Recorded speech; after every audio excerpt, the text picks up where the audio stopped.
this thing is only going to get worse in many ways because technology moves so very fast. The first thing that comes to mind, and for me, the greatest threat is the loss of trust when you go into the internet. For the first time, effectively, the United States pulled the kill switch. Apparently, the agent in 2 days scrolled through and got the information of 17,000 networks. You couldn't help but wonder whether this was also a PR stunt, OpenAI telling to the world, we've just created the most powerful LLM out there.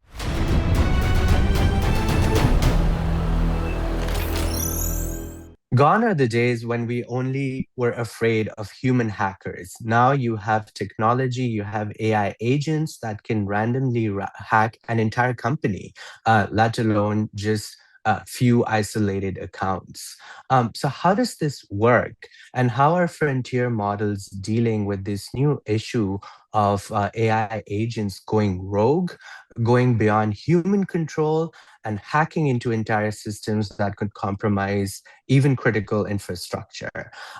So this is one question that everyone in the tech industry is asking today. And we're lucky to be joined by Dr. Konstantinos, who's a senior fellow at the Atlantic Council, also board member of the Global Network Initiative. So thank you very much for joining us, Konstantinos. And perhaps we can start with, perhaps you could break down for us what really happened with the OpenAI agent going rogue and hacking an entire other system. Thank you very much for having me, Usama. Really nice to see you again, even online.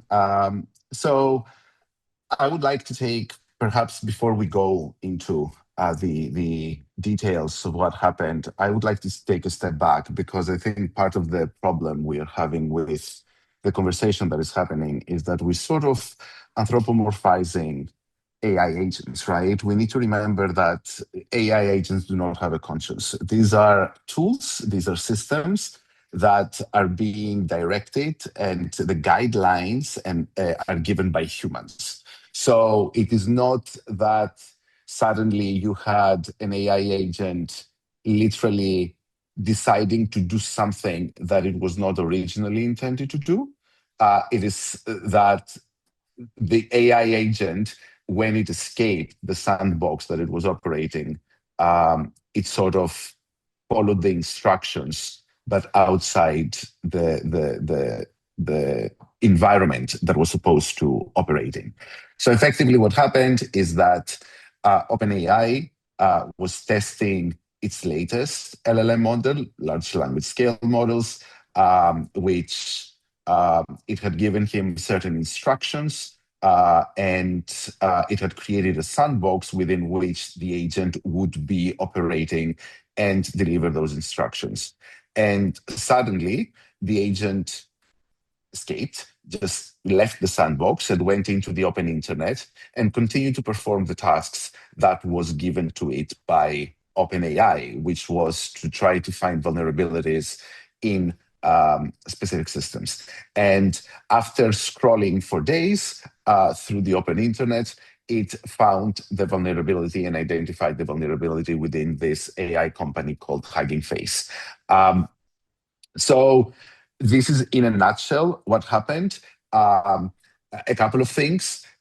The idea of going rogue misses completely the conversation. This is, again, not an agent doing things that it was not told to do.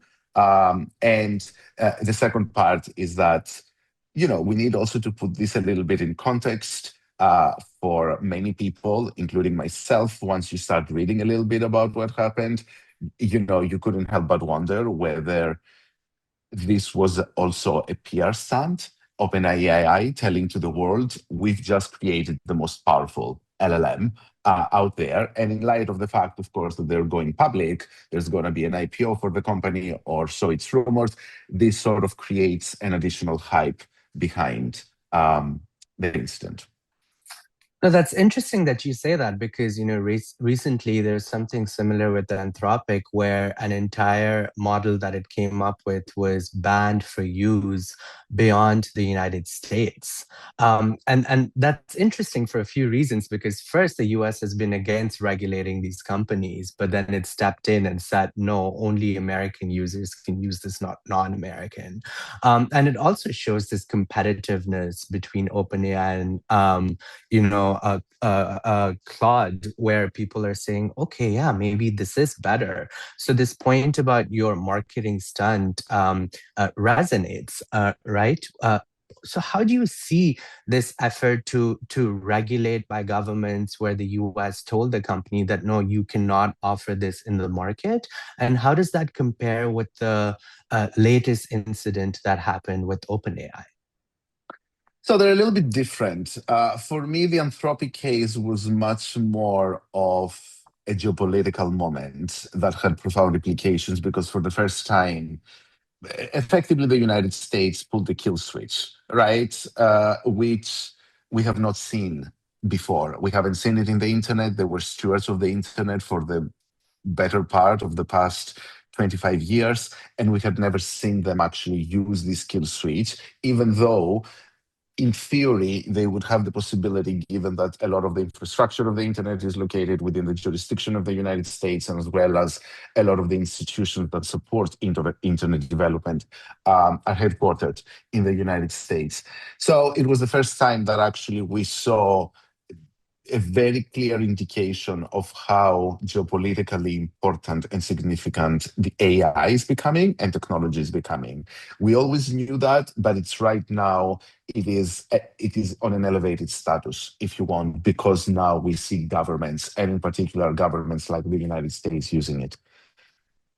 The OpenAI case is a little bit different for me because here it is the first time that we're starting to ask questions regarding the agentic AI, right? So there was this headline panic, as I was saying. Everybody was focusing on alignment and containment, and they were fretting that rogue AI escaped its sandbox and exploited hiding face vulnerability.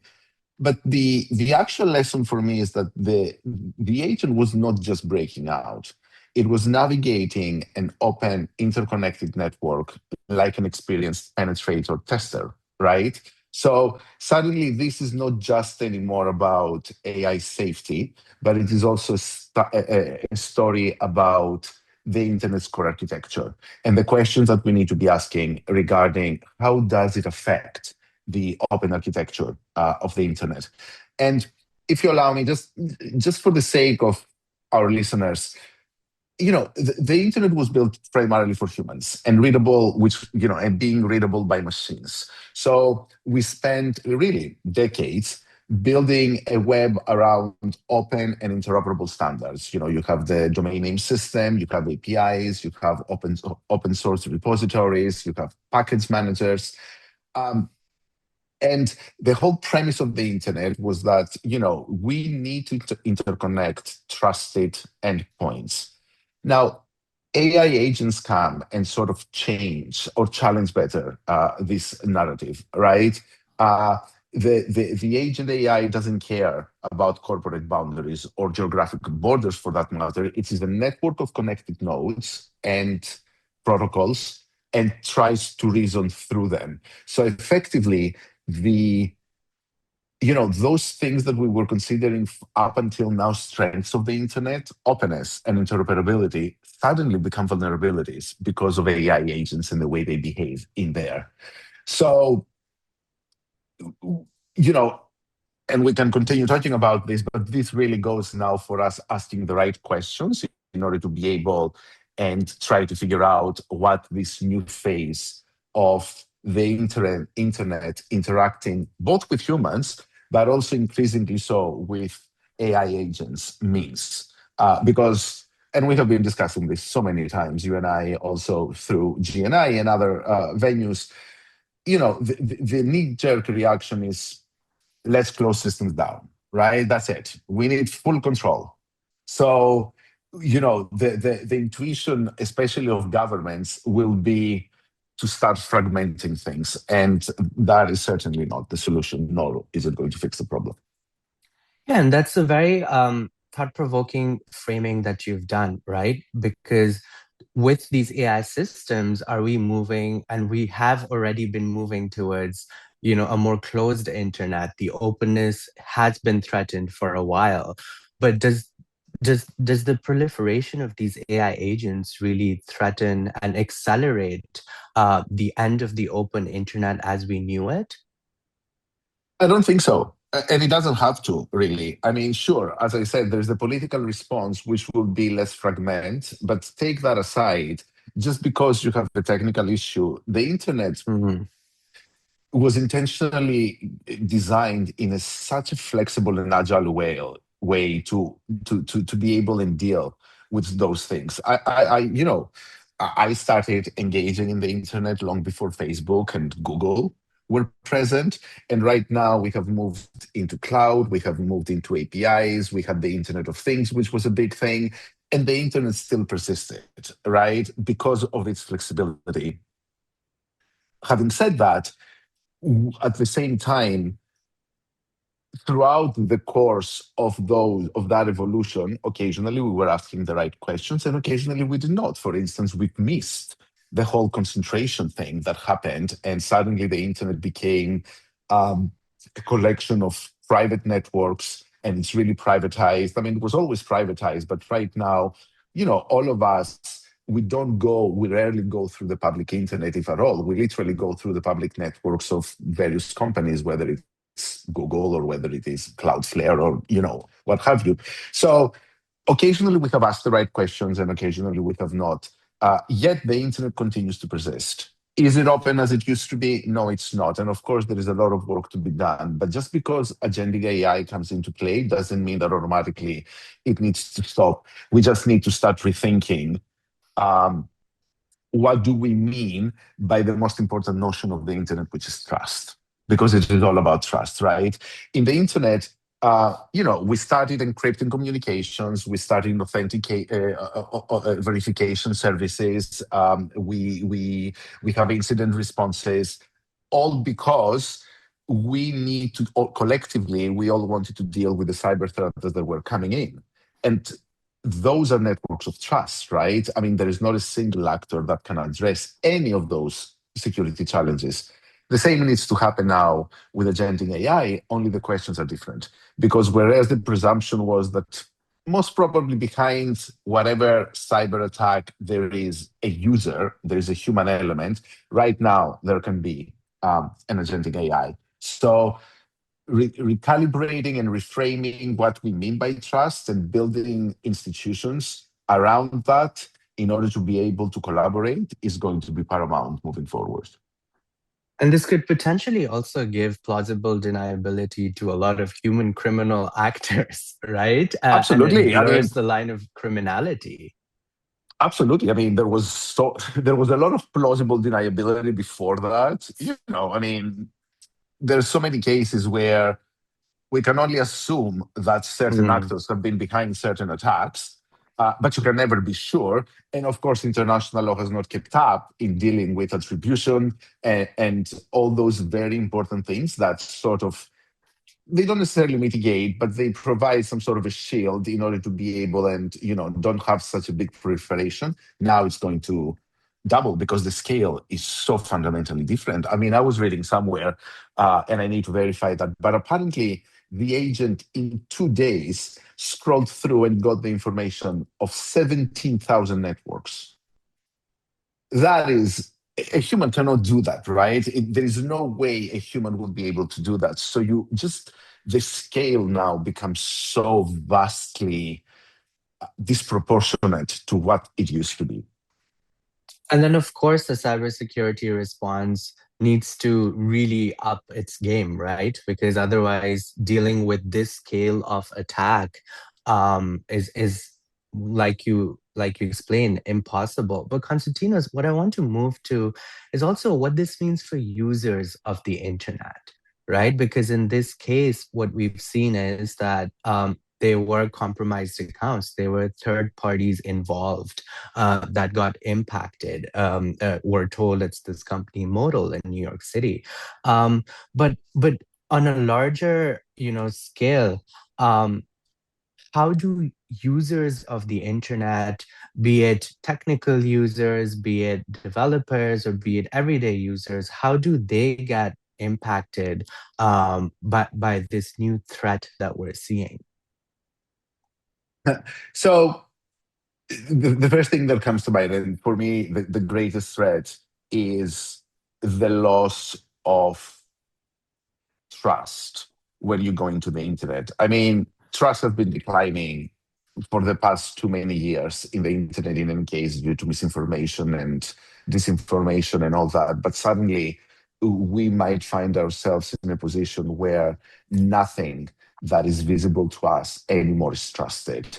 And the systems are not trusted because we do not know who is behind giving specific orders. And imagine that not in the context of social media, that's sure, but imagine that in government services suddenly, right? Or in bank, the financial sector, or in the health sector, where you actually need to be able to trust the system because it's your money, because it is your data, because it is your health. So there is this new wave of cyber threats is just going to really there is nothing worse, Osama, I believe, than having people that distrust every single move, right? Um, the second thing is liability. You won't be able to know, Hmm.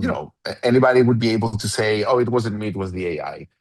And even though, as I said in the beginning, I am really not buying this argument because, again, these agents are given specific instructions by people. They still behave according to those instructions. If attribution was so very difficult and liability provisions were so very difficult in traditional cyber hacking, this year is going to be sort of impossible to just even figure it out. Um,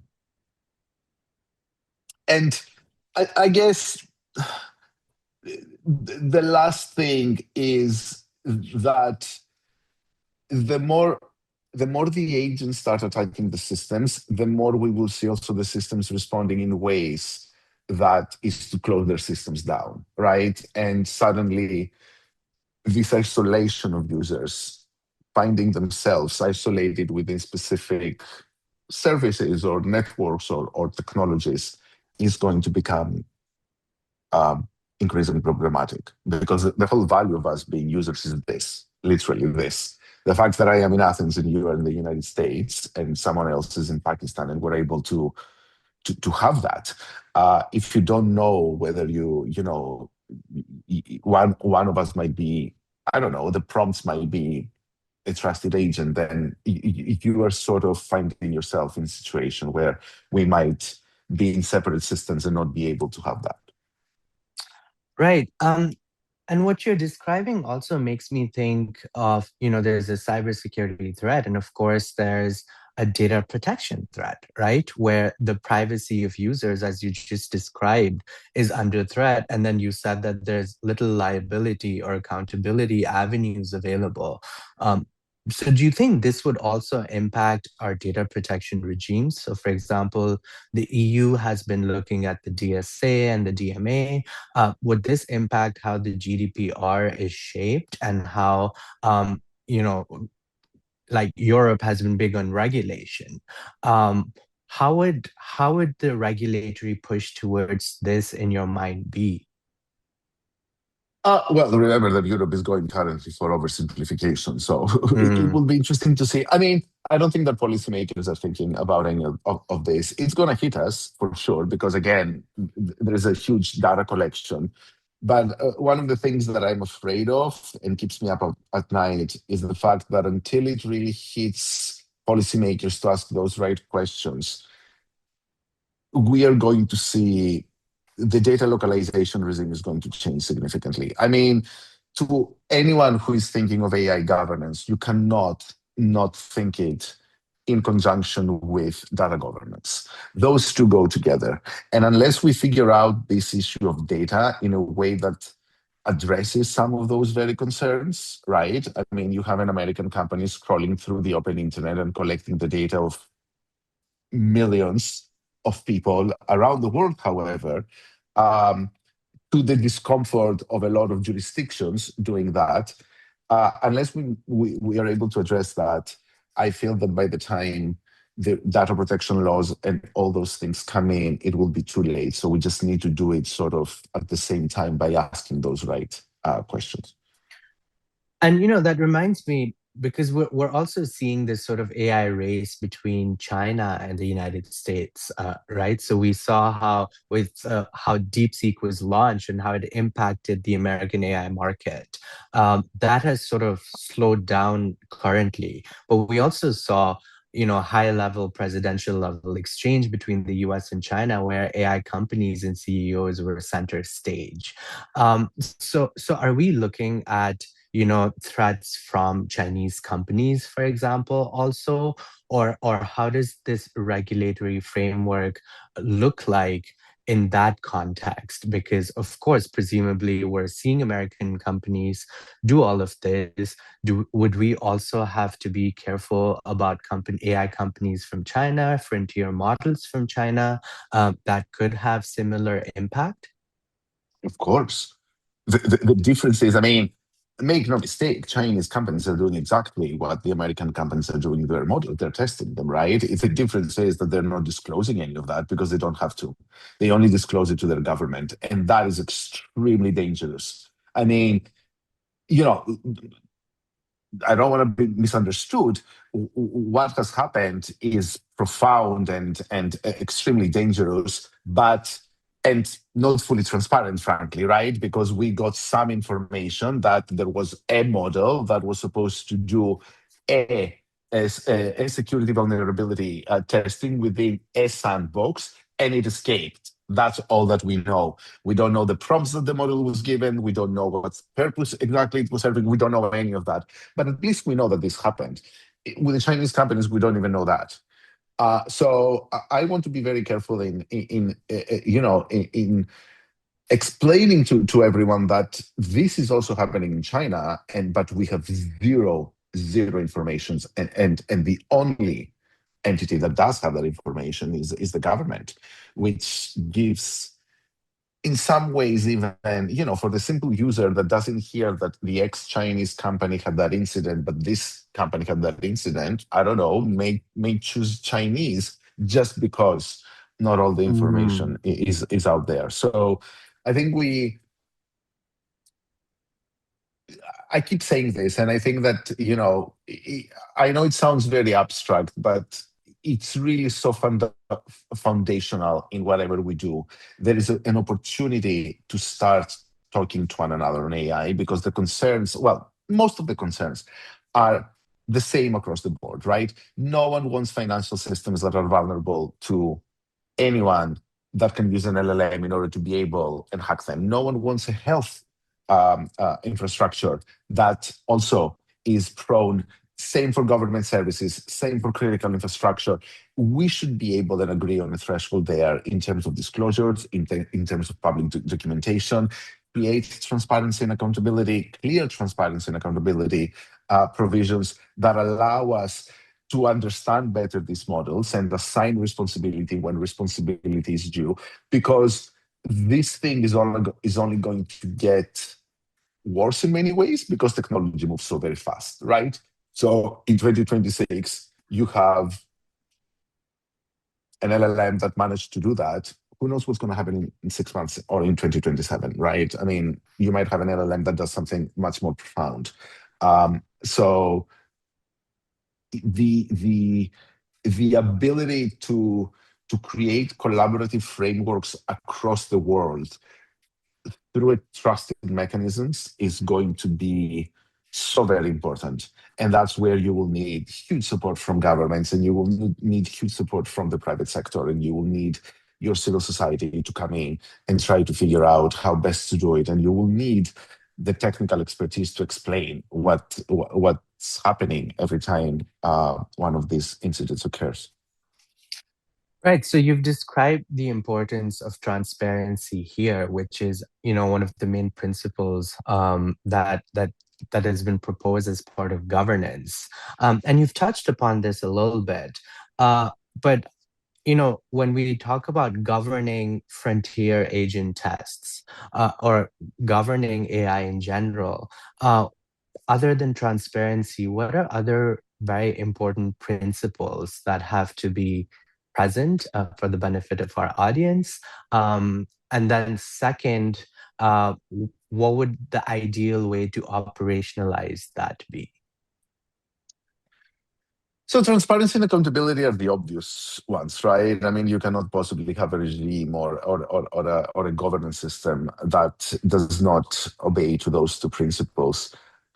There's also predictability. People need to be able and understand or expect what's going to come up. Consistency is another thing we need, and being able to um, create a system where that it has checks and balances, right? That it is operating within a very certain environment, and there is a very clear understanding amongst all participants of that environment. In terms of operationalizing, I have started recently looking into, as part of a project that I'm doing, into this idea of AI trust and safety institutes, trust and safety and security institutes around the world. As you can imagine, I mean, and that was also reflected in the AI scientific report that came out of the UN. There is a massive concentration of those centers in the global north. So there is a unique opportunity here to incentivize the global south to start engaging in the creation of those centers, and then try to figure out how best to create a more global collaborative framework amongst them that allows them to exchange information, know-how. And again, I will go back to saying, build those trusted nodes that, even though not everybody has the information, but one center might have it because a company might be more comfortable sharing it with that center has the trust to go and say, okay, we've got this, do not worry, we continue. So, and again, I come from the internet world. The internet had institutions, and those institutions, especially the ones that were creating standards or that were managing critical internet resources, were open, transparent, and bottom up to the extent that they were, right? There's no institution that is perfect, but at least participation was not prohibited. A lot of those Mm. standards, a lot of those processes, a lot of those um, um, methods and rules and norms are being created within private companies. So, frankly, AI right now in Hugging Face entered a collaborative agreement and they say we're going to fix what we identified. Why should I believe you?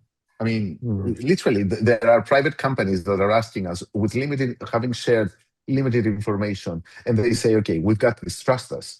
And they might got it, don't get me wrong, right? And most probably they do, but that is not the way either to build trust or to create a more cohesive global environment where you can address those issues effectively. Thank you very much for joining us, Dr. Konstantinos. This was a very, very helpful discussion for us to understand what has happened and what should happen moving forward. And like you said, I think trust is at the core of how users interact with the internet and how different parts of the internet interact with each other as well. And if we have openness, accountability, transparency, you spoke about consistency and predictability as well, only then can things move forward in a way that is beneficial rather than more threatening, as some experiments show us. So that's it from us today. Thank you very much for joining us. I'm your host, Usama Khilji, and we'll be back with another episode of Digi Pod on DawnNews English next Wednesday.